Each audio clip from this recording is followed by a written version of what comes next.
دوستو یہ کہانی ہے ایک بہت ہی زیادہ خوش مزاج کچوی ٹینو کی۔ ٹینو ایک بہت ہی خوبصورت جھیل کے کنارے رہتا تھا۔ وہ بہت زیادہ خوش مزاج اور لطف اٹھانے والا تھا۔ وہ ہر چیز میں انجوائے کیا کرتا تھا۔ صبح اٹھتے ہی وہ مزیدار اسٹرابری کھاتا اور پھر تھوڑی دیر بعد نرم گھاس پہ لیٹ کے سو جاتا۔ دوپہر میں ٹینو اپنے رنگ برنگے غباروں کے ساتھ کھیلتا۔ وہ غباروں کو ہوا میں اچھالتا اور ان کے پیچھے پیچھے بھاگتا۔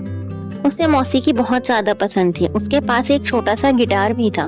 شام کے وقت وہ جھیل کے کنارے بیٹھ کر پیاری دھنیں بجاتا، جبکہ پرندے بھی اس کے ساتھ گانے لگتے۔ ٹینو کو پھول بھی بہت زیادہ پسند تھے۔ وہ ہر روز شام میں باغ میں جا کر پھولوں کی خوشبو کو سونگھتا اور سوچتا کہ پھول باغ میں ہی اچھے لگتے ہیں۔ رات کو وہ آسمان کے نیچے بیٹھ کر ہلکی موسیقی سنتا اور اس کے دوست بھی اس کے ساتھ اکثر ہوا کرتے تھے۔ ایک دن اس کے دوستوں نے سرپرائز پلان بنایا۔ جب ٹینو گھر آیا تو اس کے دوستوں نے زور سے کہا، ہیپی برتھ ڈے ٹینو۔ وہاں رنگ برنگے غبارے، کیک، موسیقی اور تحفے تھے۔ ٹینو خوشی سے اچھل پڑا۔ اس نے گٹار بجایا، سب نے مل کر ڈانس کیا اور مل کر کیک کھایا۔ کہ آخری پہر مسکرا کر ٹینو نے بولا، زندگی کی اصل خوشی دوستوں، محبت اور چھوٹے چھوٹے خوبصورت لمحوں میں ہوتی ہے۔